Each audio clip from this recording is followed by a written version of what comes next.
I'm sorry that I could not be there with you today because of visa issues, but given the theme of this event, I thought I shouldn't let any strings hold me back. And so here I am, in spirit. I was looking through the lens of my camera, two big piercing eyes looking right back at me, full of wicked smarts and determination. And I asked, what do you want to be when you grow up? Prepared to be pleasantly surprised yet again. Kids all over the ends of Pakistan were dreaming big, audacious dreams of becoming doctors, lawyers, the world's fastest pilots. The kid with the piercing eyes, with a slight hesitation in his voice, looked at me and he said, "A scientist?" "A scientist," I said. "Why a scientist?" "So I can bomb the enemy." I'm from a tiny village in Pakistan myself, a village that does not exist in the world on any maps, a village called Akri, where there's no clean drinking water, no proper toilets, or proper schools. My father was one of the only people from this village who got educated. He saw glimmers of the world beyond his village through his grandfather's eyes, who'd come back with fascinating, wondrous stories of the world outside. My father got consumed by the idea of simply going to a school and making something of his life. When he turned 7, he walked several miles to admit himself to a school. His parents, realizing their eldest son was about to desert them, were furious. The village elders enraged. How could he abandon his family, his community? But all that did was to spark a burning fire in my father's stomach, to discover, learn, explore, and do something extraordinary. He left the village. And he went on to attend medical school, where he met my mom, the most wonderful person in the world I know. And together, they built a hospital. Where? In a tiny town right next to my father's village. They stayed with their family, their neighbors, their community through thick and thin, and made a home on top of that hospital where we grew up. To date, my mother must have taken care of hundreds of thousands of patients, our entire village, and then 1,000 more. When I was 2, my parents, wanting to give my brother and I a proper education, decided that they would move out of the village. They got us admitted to one of the best private schools in Pakistan. They were excited to start a new life with their new family. But when their patients got news of this, they came in masses, knocking on my mother's door, pleading her not to leave them. "We'll pray that your children go to the best schools," they said, "not just in Pakistan, but in the world. Don't leave us here." And my mother is the strongest believer in education. She wanted to give us the best chance at success in life. But she simply could not put one foot in front of the other and leave her patients behind. So she decided to stay in that village and put her trust in the fire we could cultivate in our hearts that would overcome all circumstances that are thrown our way. With no proper schools around, we were homeschooled much of our lives. Education became less about going through textbooks and more an adventurous quest to discover and explore.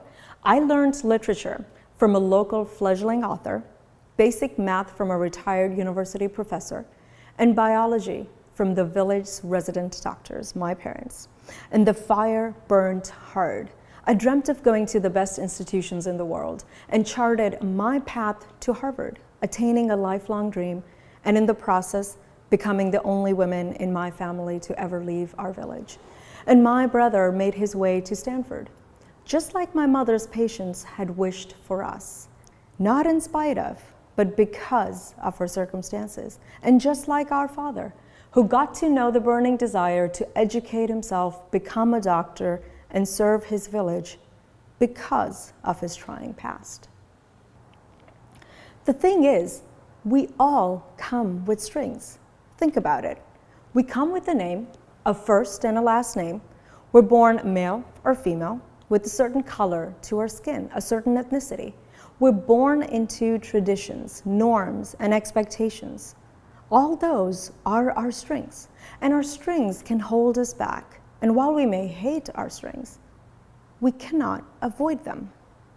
And here's the other thing, and what I would like you to consider today. While our strings can hold us back, our strings can also give us direction. They can give us our passion, our purpose, our desire, our spark. Our strings are what can light the brightest fire within us.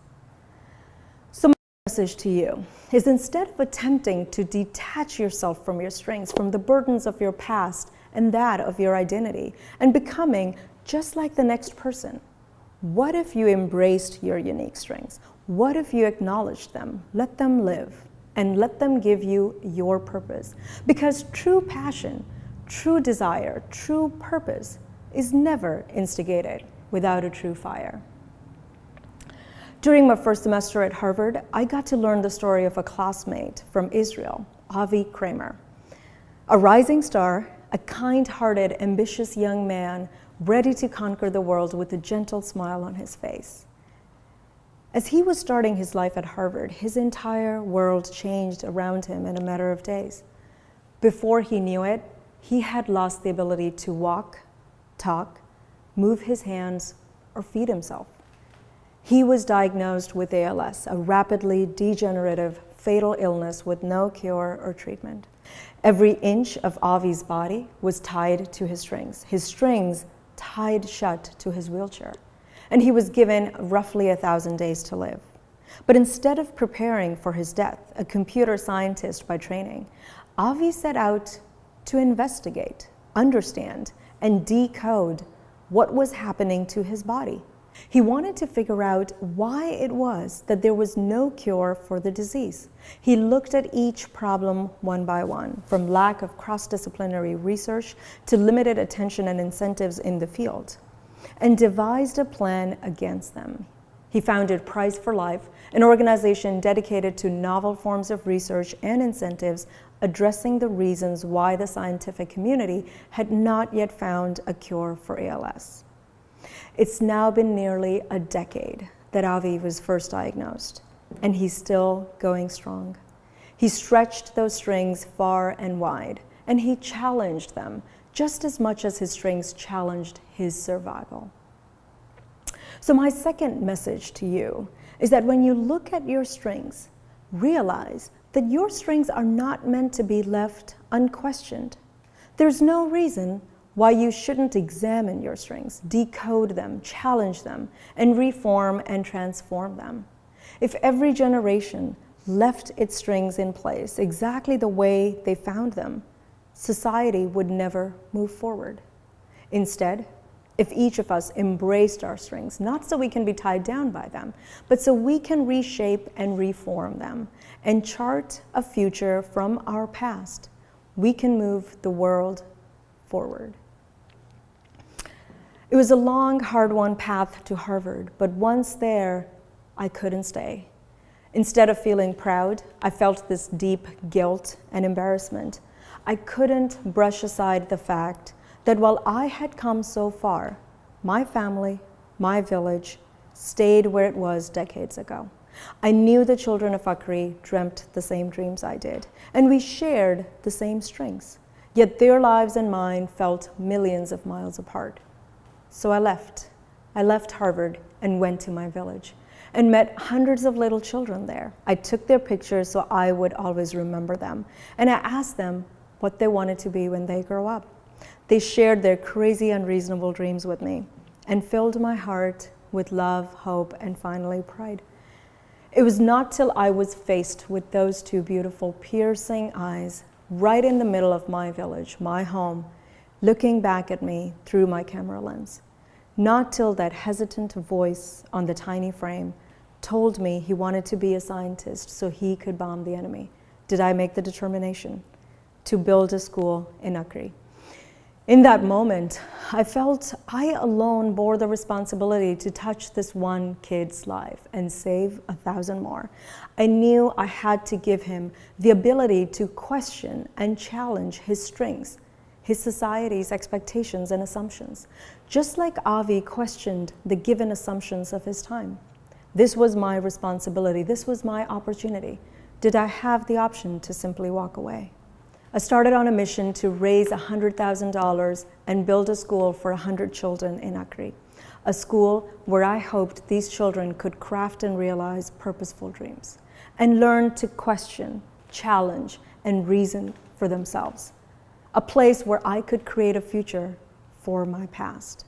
With the support of an amazing group of friends, colleagues, and partners, we formed our organization, the Dreamfly, and went on to build institutions and schools across Afghanistan, India, Rwanda, and soon Latin America, touching close to 5,000 lives. A tiny drop in a cosmic ocean, yes, but sometimes one drop is all it takes to start a sea change.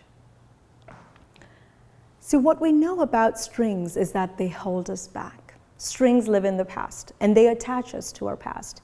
They attach us to our barriers.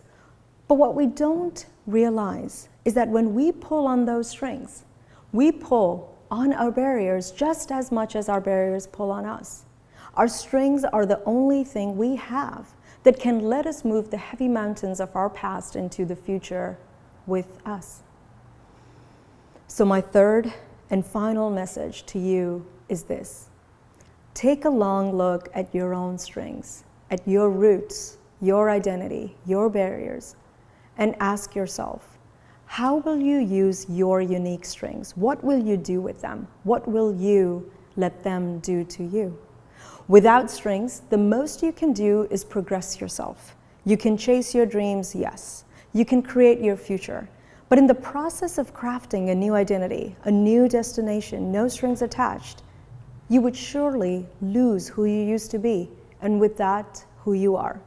Your history, your gender, your ethnicity, your disabilities, your given assumptions, your unique ability to take everything that you come with and craft a future only you can uniquely craft for the world.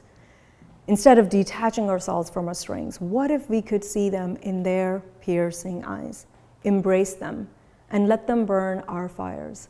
What if we could question them, challenge them, and reshape and reform them?